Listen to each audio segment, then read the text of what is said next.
Greetings from Father Isidore Clark. This, the 27th Sunday of Ordinary Time, brings to a climax a sequence of 3 parables about the Kingdom of Heaven. Each is a variation on the theme of God calling us to work in His vineyard. A couple of weeks ago, the parables stressed God's generosity and mercy in rewarding all who responded to His call, even if they were latecomers. Last week was about the 2 brothers. This concluded that goodwill is not enough. God expects us not just to hear His word, but to do it. Finally, today's Gospel is about the use and abuse of the power God has given us. The Bible frequently uses variations on the image of the vine and the vineyard to express the relationship between God and His people. He has shown His loving care for His vineyard, His people, by transplanting them from Egypt to the fertile promised land. He has cultivated and protected His vineyard, His people. He couldn't have done more for them.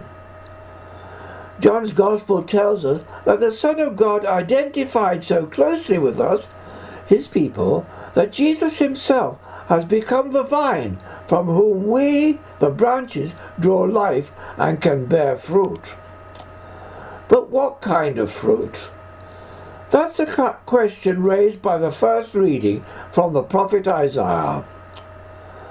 After all the loving care God has shown His vineyard, His people, they have produced sour, not sweet grapes. The prophet spells out what he means. God expected justice, but found bloodshed. Integrity, but only found distress.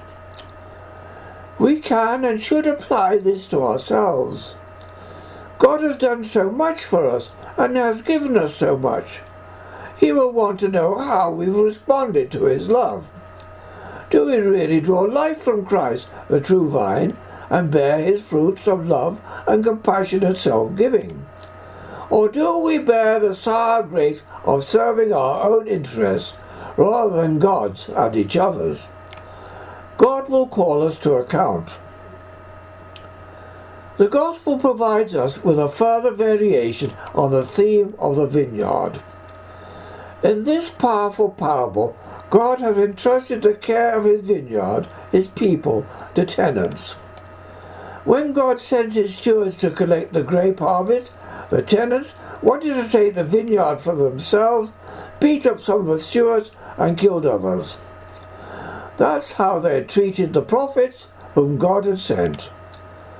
So God sent His only Son as His representative, thinking the tenants would welcome Him. Instead, they killed Him.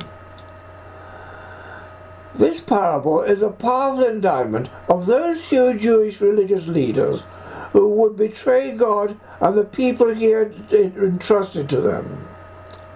Clearly, this parable is a very forceful prediction of Christ's passion. But the murder of God's Son couldn't thwart His plan for His vineyard, His people. Instead, this would be handed over to other tenants, pagan converts, who would welcome the Son and produce a bumper harvest. But it would be too easy, too comfortable, for us to think this parable condemned only those religious leaders who were responsible for Christ's death. No, this parable speaks to each one of us. How do we exercise the talents and responsibilities God has given each of us? Are we cultivating and developing the kingdom of heaven, or are we feathering our own nests? Every time we sin, we undermine the kingdom of heaven and weaken its growth. Sin works against God, not for Him. But in spite of all the opposition, God guarantees a bumper harvest. But will we be part of it?